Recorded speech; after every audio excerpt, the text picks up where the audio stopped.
This is my, I guess you call it my sequel to me responding to Maxwell Smart's comment on a video on me called Shaving Off Your Hair If You're Balding, the right head shape and face. And I want to, even though I've already read most of this comment before, I want to focus in on the middle of it, where he's talking about basically having the right proportions to really look good with a shaved head. And here's what he says to me. And remember, this is a professional barber that's saying this. He actually knows stuff, unlike this guy who's just a YouTuber. He says, quote, "Nick, you have a square face shape." See, I didn't know that. With ideal proportions. So, specifically, he's talking about that when you look at my face, you're seeing one third of my face, in theory, is my forehead. A third eyebrows to the tip of the nose. So let's look at that. So that's about a third. And then from the tip of my, from the base of the tip of my nose to the chin. So I didn't know that. I think that's really cool to know that now, that that I have a square face. I wouldn't look in the mirror or the selfie cam and think I've got a square face. If anything, because I'm still trying to slim down, I think I might have more of a round face. And people have even told me that I have a long face. People have told me that. But in reality, coming from a professional who would know, he's saying I actually have a square face, which is good for pulling off the shaved head look. But that is interesting. A third, a third, a third. So I have the right proportions for that. What's funny, and if you've watched several of my videos, you know this. Despite all that, though, my face is definitely not symmetrical.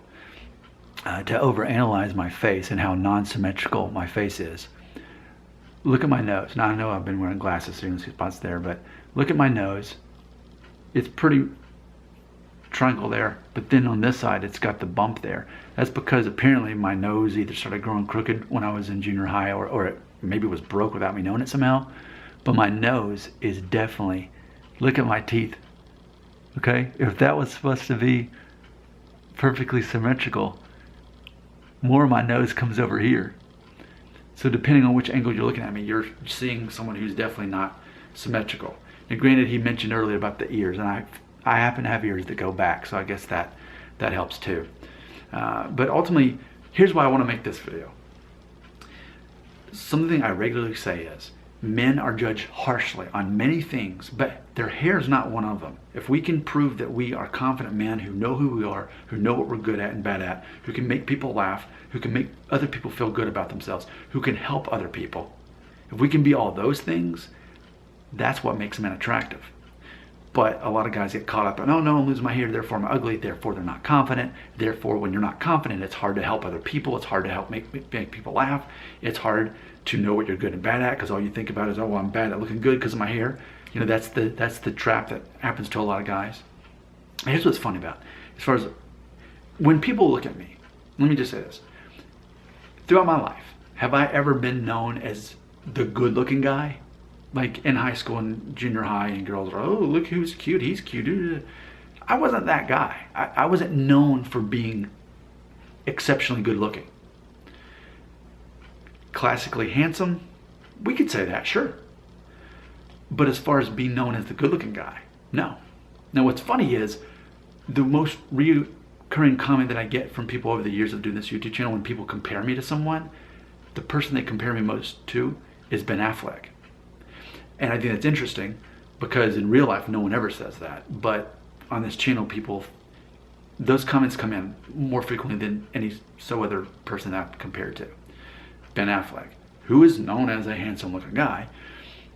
But even then, I myself, and as an individual, people don't know me as the good looking guy. I'm an average looking guy who knows how to dress the right way and knows the right way to have my hair so that I can fit the general concept of what it means to be a handsome man. And I take very good care of myself and what I eat and staying fit. So even as I'm pushing 40, I'm still looking pretty good for a guy who's pushing 40 and has his 20th high school reunion coming up later this year. But it's funny that, according to Max, in theory, I have ideal proportions for my face. But it's funny that even with ideal proportions, that doesn't necessarily mean that I am an exceptionally good-looking guy. So isn't that a paradox? I have exceptional proportions. And I can definitely pull off most hairstyles, even with my receding hairline, and definitely pull off a shaved head. I've got all that going for me, but that doesn't mean I'm exceptionally good looking. Which the whole point of that is, as I analyze that is, it really matters less about our looks as men. It's a female perspective to think my looks matter that much. That's female thinking. When my wife talked about how if she were a man, she'd get a hair transplant if she had the money to do it, she was thinking like a female, because females have to focus on their looks all the time because they're judged by that. Men are not. In fact, if men are known to focus too much on their own looks, then it's, for lack of what I really want to say, it's not seen as masculine to be that truly concerned about being good looking and being that physically attractive, because our identity is not based on that. We're not judged harshly on that like women are.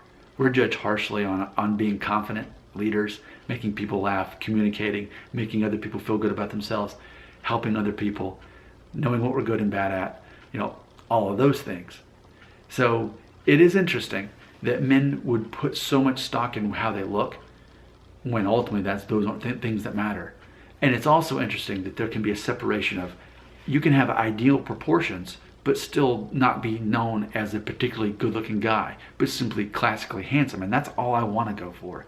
Classically handsome, do the best with what I can naturally, yes, because I can control that.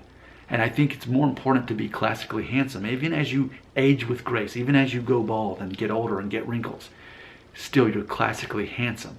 And that's something that I actually care enough about to maintain naturally.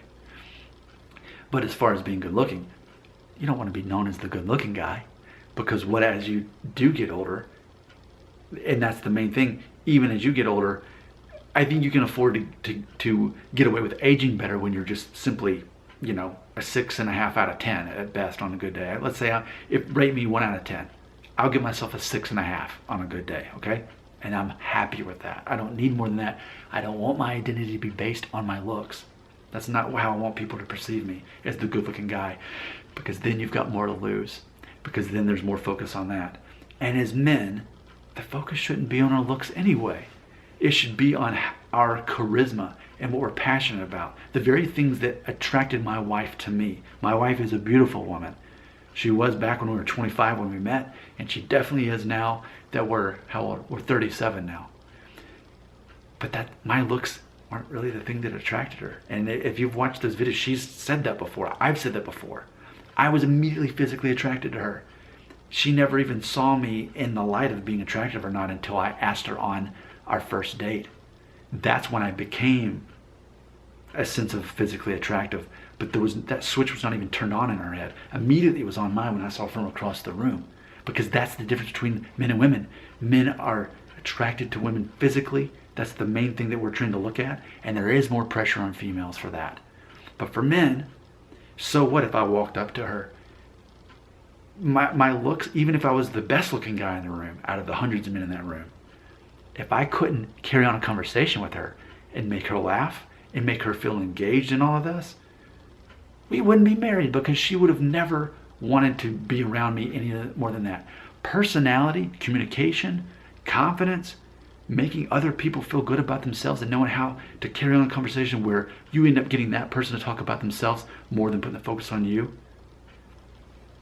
This channel is about psychology. This is about psychologically overcoming hair loss. See, I know what I'm good and bad at. I'm good at telling truth about the masculine identity experience. But when we base it on our looks, we're selling ourselves way short. We're going down that downward spiral. I am Nick Shell. I speak truth to you. I am not the fairy godmother of hair loss. I am the hairy godfather of hair loss. Not many places in the world can you hear this much truth on a regular basis. I'm glad you're here. I am here to make you as manly and masculine and confident as I am. You are my disciple. I am your mentor. I am older than you.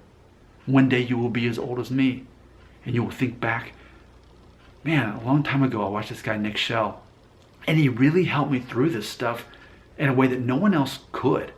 Everyone else said, so what, you're having receding hairline. Don't worry about it. Everybody loses their hair. See, Nick Shell doesn't just simply, I'm not passive about it. I'm direct about it. I am glad you're here. Now, what do you have to say?